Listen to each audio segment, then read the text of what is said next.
नमस्ते बच्चों। आज मैं आपको बालक वृक्ष की कहानी सुनाने लाई हूं। बालक जो वृक्ष बन गया। अमू एंड यू चैनल पर मैं अमू रोचक कहानियों के साथ फिर से एक बड़ी प्यारी कहानी लेकर आई हूं। बालक वृक्ष। श्री विद्या वेंकट और नयनतारा सुरेंद्र नाथ ने ये सुंदर कहानी अंग्रेजी में लिखी है, द ट्री बॉय, जिसका आपके अनुरोध से मैंने हिंदी रूपांतरण कर दिया बालक वृक्ष। आप में से बहुत लोगों को अंग्रेजी कहानी समझ में नहीं आती है, तो मुझे बहुत अच्छा लगता है जब आप मुझे लिखते हैं कि मैं वही कहानियां आपको हिंदी में सुनाऊं, और मैं सुनाती हूं। तो आइए सुनाती हूं कहानी बालक वृक्ष। बहुत ही मजेदार कहानी है। सिड की कहानी है, प्यारा बच्चा सिड। एक दिन वो फुटबॉल खेल रहा था। उसको फुटबॉल खेलना बहुत अच्छा लगता था। गोली ने गोल कर दिया, वो गोल बचा नहीं पाया और टीम कैप्टन जोरों से चिल्लाया, अब वहां पर एक बेवकूफ पेड़ की तरह बुत बने मत खड़े रहो। सिड ने सामने देखा, एक पेड़ था, वो सच में चुपचाप खड़ा था। उसको लगा ये पेड़ बेवकूफी तो लग रहा है। सिड को बड़ा अकेलेपन का एहसास हुआ। अक्सर ही उसको अकेलेपन का एहसास होता था, इसीलिए उसके पास केवल एक मित्र था, उसकी डायरी। रात को वो सोते समय निकालता और उसमें लिखता। तो उसने लिखा, बेवकूफ वृक्ष, मुझे कभी भी तुम्हारे तरह नहीं बनना। उसने अपने कमरे में मेज पर रखे हुए छोटे पौधे को देखा, हाथ से उसको फेंक दिया। चले जाओ मेरे कमरे से, तुम नहीं चाहिए। गमला टूट गया। सिड को थोड़ी सी खुशी मिली, लेकिन फिर से उसको अकेला महसूस होने लगा। और अजीब चीजें होती हैं बच्चों जब हम उनकी उम्मीद नहीं करते हैं। रात को सिड का छोटा भाई सिड के कमरे से चिल्लाता हुआ निकला, पेड़ पेड़ पेड़, सिड पेड़ बन गया, सिड पेड़ बन गया। सिड को ही नहीं पता कैसे सिड पेड़ बन गया। उसके सर के ऊपर से एक बड़ा वृक्ष निकल आया।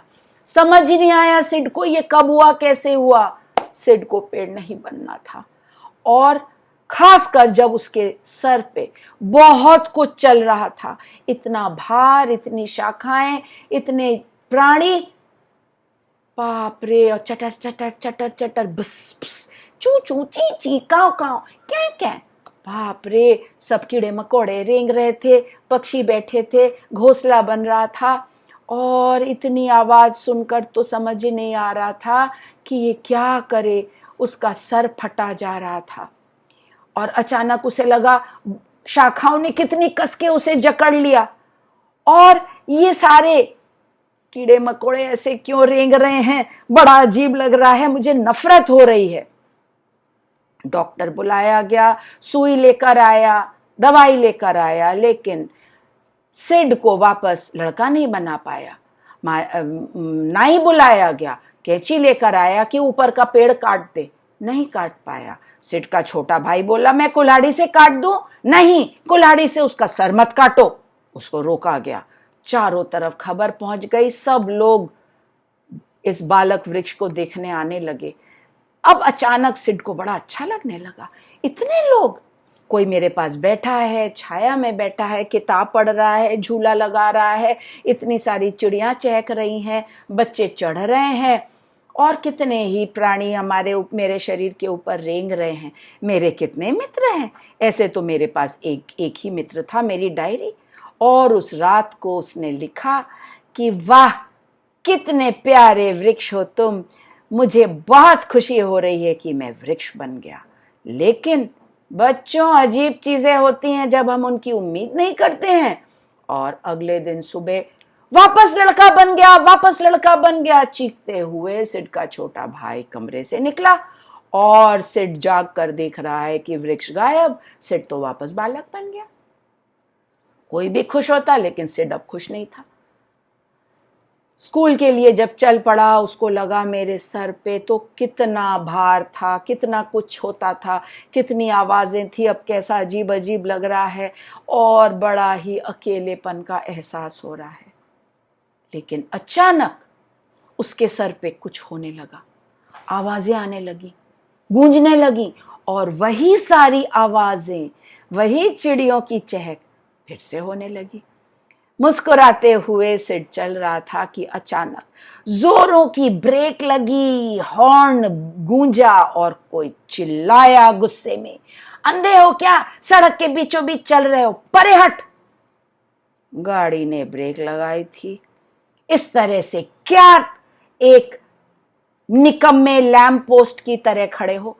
ट्रैफिक पोस्ट हो क्या तुम, जो कभी काम ही नहीं करता? ड्राइवर चिल्ला रहा था। और उस रात को सिड ने अपने इकलौते मित्र की डायरी में क्या लिखा? बेवकूफ ट्रैफिक पोस्ट, निकम्मा, मुझे कभी तुम्हारी तरह नहीं बनना। लेकिन बच्चों, अजीब चीजें होती हैं जब हम उनकी उम्मीद नहीं करते हैं। तो क्या सिड अब ट्रैफिक पोस्ट बन गया? देखा आपने, कितनी प्यारी कहानी थी। पेड़ के कितने मित्र होते हैं और मित्र होने से हम सबको कितनी खुशी मिलती है। मित्र बनाइए, मित्रता निभाइए, खुश रहिए। कहानी कैसी लगी कमेंट सेक्शन में लिख के बताइए। लाइक शेयर सब्सक्राइब करिए, बेल आइकन प्रेस करिए। कहानी सुनने के लिए बहुत धन्यवाद। अब अम्मू कहती है टाटा।